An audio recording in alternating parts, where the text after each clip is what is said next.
Dikit natin guys. Ako madaling. Ako madaling. Ni-knockout din before ni Chanril Cuadro Alas Casimero. Excited ako dito mga boss kasi malakas. Alright mga boss, Casimero. Gustong labanan si Murodjon Akhmadaliev. Oh my goodness! Isa yan sa... Actually guys, sinabi niya sa isang video na balak niyang labanan si Luis Neri, si Akhmadaliev, and si Naoya the Monster Inoue. Grabe! Mga may pangalan, talagang magagaling at malalakas. Former world champion yung mga boss at syempre Naoya Inoue. Oh my freaking goodness! Akma versus Casimero, putik. Yan yung matagal ko nang sinasabi sa inyo mga boss na gusto kong maglaban yung dalawang yan. And hopefully matuluyan mga boss, no? Kasi set aside muna natin mga boss itong Abimael Ortiz kasi ang sinabi ni Casimero sa kanyang live, isa sa lalabanan niya o gusto niya makalaban, Murodjon Akhmadaliev. Oh my goodness, yun yung pag-uusapan natin ngayon mga boss. Intro muna. Pero bago yan, huwag kalimutang mag-subscribe at i-hit yung notification bell para palagi kang updated sa ating mga legit and hype na kwentuhan sa mundo ng sports.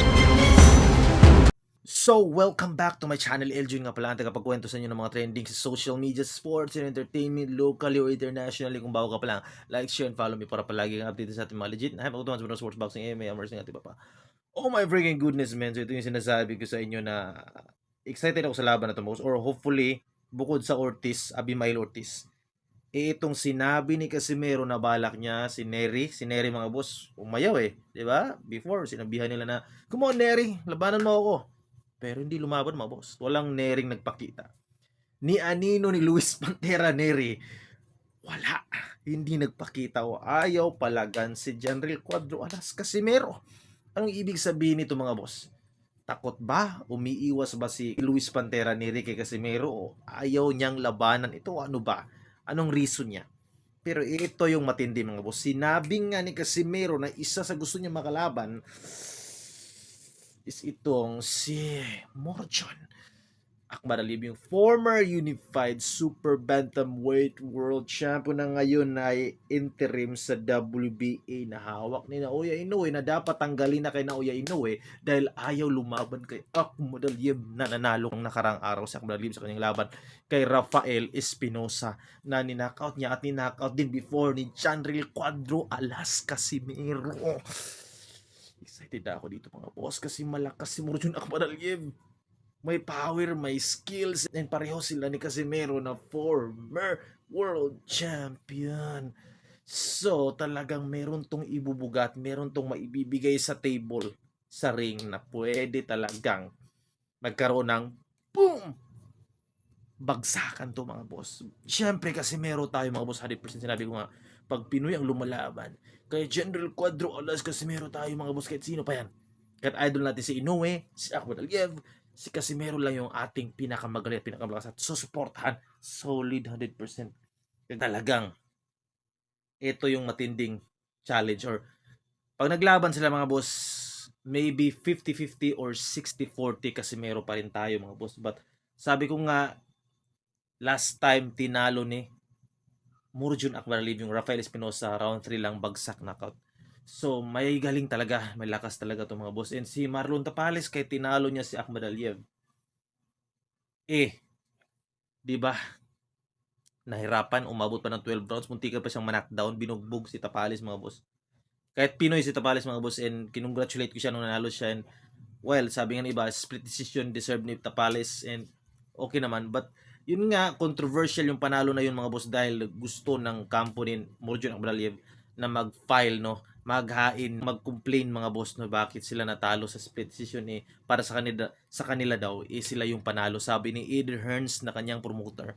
Anyways, si Daniel Roman tinalo rin na malakas ni Murodjon Akhmadaliev. 'Di ba? So, malupit to mga boss 100% and grabe to. Pag ito natuloy mga boss, talaga pag-uusapan to hindi lang sa Pilipinas, hindi lang sa Japan, talaga sa buong mundo. Kasi si Casimero sikat din sa Amerika and si Akhmadaliev sikat din sa Amerika mga boss. Real talk yan. 100%. So grabe itong laban na to, talagang magkakaroon talaga ng my freaking goodness, bagsakan to mga boss. So kung kayo yung tatanungin ko mga boss, sino sa palagay nyo yung mananalo kung maglalaban si Casimero at Akhmadaliev? And excited ka ba sa sinabi ni Casimero? Yan yung sinabi ni Casimero sa isang video na panonoorin natin ngayon. So gusto nyo panoorin yung video na sinabi ni Casimero, na sinabi niyang malakas siya, and talagang nagulat daw sa kanyang ang mga Hapon sa kanyang lakas doon nung lumaban siya sa mga laban niya before. 'Di ba? So eto, panoorin natin mga boss, sinabi nga ni Casimero na dapat boksingero ka. Hindi lang parang maantok yung mga manonood sa iyo, kundi ma-entertain, magugulat, 'di ba? Para ka daw thunder, 'di ba? O kidlat na parang magugulat sila sa lakas at bilis mo, sa galing mo sa ring. Yung hindi maantok na tapos na ba yung laban? Tara, huwag na tayo. Naantok ako. Yung hindi ganun. 'Di ba? So, ito mga boss. Panoorin natin yung video ni Casimero kung saan sinabi niya na talagang grabe, malupit talaga siya, mas malakas talaga siya, magaling talaga siya. Quadro alas lang malakas. Casimero versus Akhmadaliev. Kanino ka? Comment down below, babasahin natin yan. Like, share, follow me. Subscribe mga boss sa aking channel. Panoorin natin mga boss. Okay, ito na.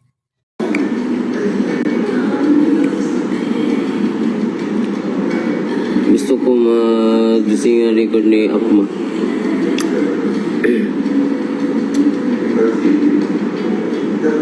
Pwede din.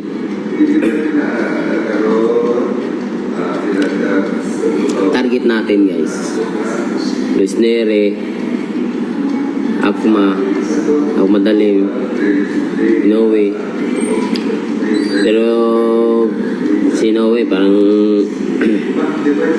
kumakak lang talaga. Kasi alam kasi nila, kasi doon ako lagi lumalaban sa Japan. Nakikita kasi nila kung ano yung lakas talaga ng suntok ko.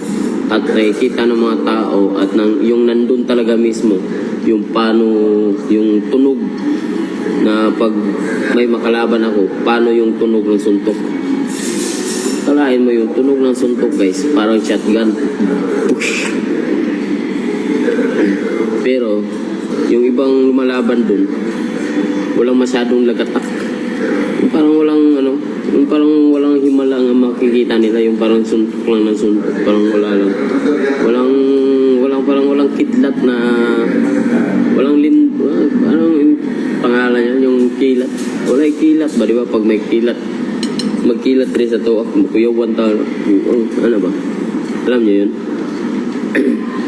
Pag si Quadro Alas lumalaban kasi guys, yun ang makikita nyo, yun ang maririnig nyo.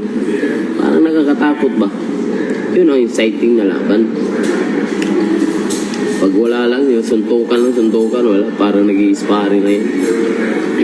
hindi maano yung mga tao, hindi ma-insight. Maganda kasing laban pag yung makikita mo, yung parang natatakot ka, putang yan, lakas nun matamaan yun, ganun, patay talaga, ganun, di ba? Ganun yung mga tao. Pag yung makikita ng mga tao, pag wala lang, yung parang parang nanood ka lang ng sine, wala naman to exciting, wala naman tong hindi makatayo yung mga tao eh. Pag matamaan mo, putang ina. Sa akin, pag ako lumalaban, pag matamaan ko, yung tunog ng suntok talaga. Yun, para ka talaga putang ina, lakas yun. Maano ka talaga, matrigger ka ba? Yung mga manonood, matrigger. Tapos, parahin mo yung pag matamaan mo, putang ina, lakas nun. Ganun. Mapag-usapan talaga ng mga tao. Pero pag yung lumalaban ka lang, pero yung suntok ng tahimik lang yung suntok mo, wala eh, parang lang yung mga tao na antok. Hindi na yung mga tao yung parang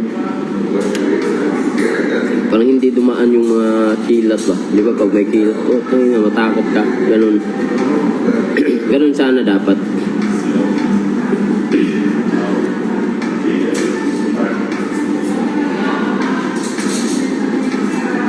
Isang suntok ni Machamp, ang kalaban makaigit.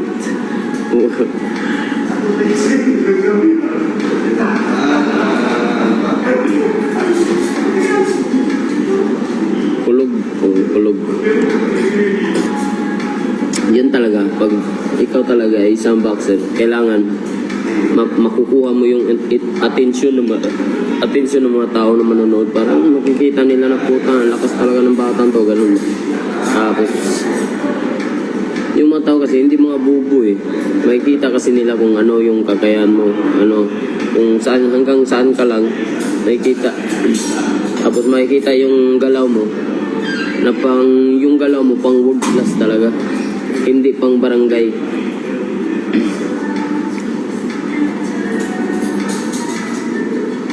Sa boxing talaga, yung kakayahan ng tao, makikita mo yan sa galaw mo.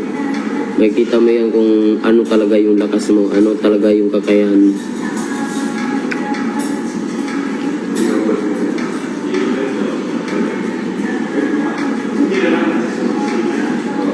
Magpang-ambisyon siya